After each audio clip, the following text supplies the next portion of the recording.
Welcome to In the Beginning Profiles of the Bible. Today we'll be covering Abraham. Please hit the like and subscribe button. We hope you enjoy. Abraham is often regarded as the father of monotheism and a pivotal figure in the history of Judaism and Christianity. He is one of the most significant characters in the Bible. His history spans several chapters in the book of Genesis and is foundational in the Abrahamic faith. Throughout Abraham, God initiates a covenantal relationship that promises blessing and descendants and land, a relationship that reverberates through the biblical narrative and continues to shape religious beliefs and practices to this day. Abraham's narrative begins in Genesis 11, following the Tower of Babel incident, where humanity's pride led to the dispersion of languages and peoples across the earth. The genealogy in Genesis 11, 27 through 32 introduces us to Terah, Abraham's father, and his family. Now, these are the generations of Terah. Terah fathered Abram, Nahor, and Haran fathered Lot. Haran died in the presence of his father Terah in the land of his kindred, in Ur of the Chaldeans.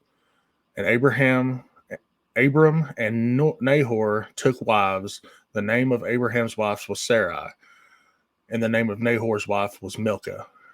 And the daughter of Haran, the father of Milcah and Iscah. Now Sarai was barren, and she had no child. Terah took Abraham his son, and Lot the son of Haran, his grandson, and Sarai his daughter-in-law, his son Abram's wife, and they went forth together from Ur of the Chaldeans to go into the land of Canaan. But when they came to Haran, they settled there. The days of Terah were 205 years, and Terah died in Haran. Genesis 11, 27 through 32.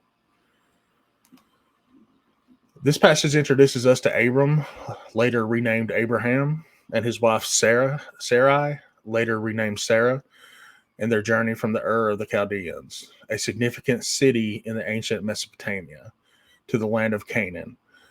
While the reasons of their departure are not explicitly stated, later in biblical and extra-biblical traditions suggest a divine intervention and a calling for their journey.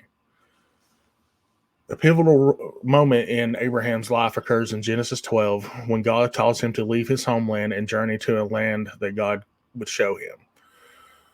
Now the Lord said to Abram, "Go from your country and your kindred and your father's house to the land that I will show you, and I will make of you a great nation and bless you and make your name great, so that you will be a blessing. I will bless those who bless you, and to him who dishonors you I will curse. And in you all the families of the earth shall be blessed." So Abram went as the Lord had told him, and Lot went with him. Abram was 75 years old when he departed from Haran. Genesis 12, 1 through 4. This calls the mark of the beginning of Abraham's journey of faith and obedience, a journey characterized by trust in God's promises, despite uncertainty and challenges along the way. Abraham's response to God's call demonstrates his faith and willingness to follow God's leading, even when it meant leaving behind familiarity and security. Throughout his journey, Abraham encounters various trials and tests of faith. He faces famine in the land of Canaan, prompting him to seek refuge in Egypt in Genesis 12, 10 through 20. He navigates conflicts over land and resources with his nephew Lot in Genesis 13. He engages in military conflicts to rescue Lot and his family from captivity, Genesis 14. In each of these situations, Abraham demonstrates his resilience on God for guidance and provision and protection. One of the most significant moments in Abraham's life is a covenantal promise that God makes with him in Genesis 15. In this passage, God reaffirms his promise to give Abraham's descendants as numerous as the stars and to give the land of Canaan as their inheritance.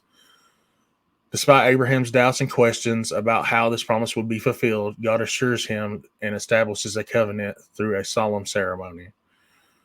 And he brought him outside and said, "Look toward heaven and number the stars. If you are able to number them," then he said to him, "So shall your offspring be."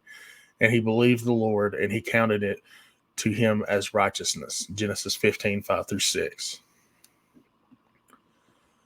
This declaration of faith is foundational in the biblical understanding of righteousness by faith, which comes as a central theme in the New Testament, particularly in the writings of the Apostle Paul. The covenantal relationship between God and Abraham is further solidified through the rite of circumcision in Genesis 17. God promises to bless Abraham and Sarah with a son despite their old age and establishes circumcision as a sign of the covenant. I will establish my covenant between me and you and your offspring after you throughout their generations for an everlasting covenant, to be God to you and to your offspring after you. And I will give to you and to your offspring after you the land of your sojournings, all the land of Canaan for an everlasting possession, and I will be their God. Genesis 17, 7 through 8. Abraham's faithfulness to God and his commands, and his willingness to circumcise himself and his household, all the male members of his household, including servants and slaves, demonstrate his commitment to the covenantal relationship with God. One of the most challenging episodes of Abraham's life is the story of the binding of Isaac in Genesis 22. God tests Abraham's faith by commanding him to sacrifice his beloved son Isaac as a burnt offering, despite the profound emotional and moral dilemma presented by this command. Abraham demonstrates unwavering obedience and trust in God's sovereignty. He said, "Take your son, your only son Isaac, whom you love, and go to the land of Moriah, and offer him there as a burnt offering on one of the mountains of which I shall tell you." So Abraham rose early in the morning, saddled his donkey, and took two of his young men with him and his son Isaac. And he cut the wood for the burnt offering and arose and went to the place of which God had told him. Genesis 22, 2 through 3. Now, as Abraham prepares to sacrifice Isaac, God intervenes at the last moment, providing a ram caught in the thicket as a substitute sacrifice. Though this is a test of Abraham's faith and obedience are affirmed, and God renews his promise to bless Abraham and his descendants.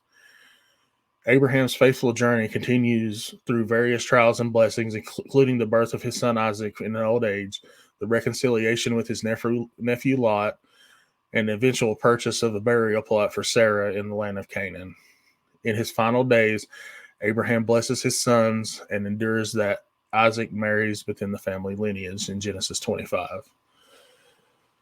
Abraham's legacy extends beyond his immediate family and descendants. His faith journey serves as a model of trust and obedience for believers in all generations. The New Testament writers frequently reference Abraham as an example of faith in Romans 4, Galatians 3, and Hebrews 11, highlighting his righteousness and the promise of salvation by faith in Jesus Christ. This has been In the Beginning, Profiles of the Bible. We've covered Abraham today in a short bit. Please hit the like and subscribe button, and have a great day.